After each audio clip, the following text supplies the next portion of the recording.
Welcome back. Well, as we told you Tuesday, one of the top broadcast associations in the country honored one of KTIV's very own. The Iowa Broadcasters Association inducted sports director Brad Pautsch into its Hall of Fame. He's touched countless lives in his long career, including KTIV's R.J. Breen. From the day I was born to present day, I have grown up and been around KTIV. Both my father, Matt Breen, and mother, Bridget Breen, have been in the business for over 30 years. Over the many years of my own lifetime, there was also another person in the newsroom that I looked up to. Brad Pautsch started his career at KTIV in 1990 and was later named the sports director in 1996. Several years later, I would come along and be running around the newsroom as a kid and constantly going into Brad's office. He was dedicated to making sure he always got the highlights that the viewers wanted to see, even if it meant working long hours, traveling hundreds of miles, and missing time with his own family. Then came a day I would never forget. Brad had been diagnosed with brain cancer. Tonight, we have some very personal news to share with you about a member of the KTIV family. This morning, sports director Brad Pautsch underwent surgery to remove a tumor from his brain. Seeing Brad fight through all of this and still clawing to get back to work was inspiring. It even made me reconsider my own career. I went from a career in nursing to doing what was in my blood the whole time: broadcasting. Brad would eventually come back and start shooting sports again and work as much as he could during his treatment. Back to the gridiron, Brad. We are so glad you are here. Brad would then be given an honor that even he himself was surprised with. A career over 30 years in the making and thousands of games covered, Brad will now be remembered forever. Pautsch would be inducted into the Iowa Broadcasters Association Hall of Fame for his astounding career in broadcasting.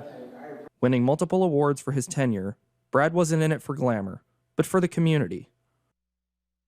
Well, I like going to the high schools. Like I said, being there and playing there. I went to a very small high school, but I lived in Iowa my whole life, so that's something I always look forward to.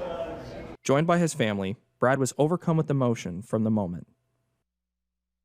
I feel very overwhelmed by things. I was completely surprised by this award, but I'm very happy right now.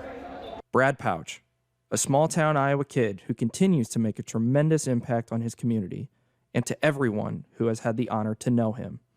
In Des Moines, Iowa, R.J. Breen, KTIV News 4. Former KTIV and KCAU anchor Dave Nixon Sr. was also inducted into the IBA Hall of Fame. His career spanned decades in both radio and television, not just at KTIV and KCAU in Sioux City, but in Minneapolis and Des Moines as well. In 1997, Nixon received the Jack Shelley Award, which is the highest honor from the Iowa Broadcast News Association. Nixon went on to develop the broadcasting program at Iowa Lakes Community College in Emmitsburg and became its dean. The IBA honored Nixon and his legacy. He passed away at his home in Emmitsburg in January. His son, Dave Nixon Jr., accepted the award on his behalf. KTIV's regional vice president, Sue Ramsett, was named the IBA's Broadcaster of the Year. She serves as vice president and general manager of KWQC-TV in the Quad Cities for the past 6 years. And last year, Ramsett was named KTIV's regional vice president. She's been with Gray Television since 2001 and has worked as a reporter, anchor, the news director prior to becoming a general manager in Lincoln, Nebraska in 2013.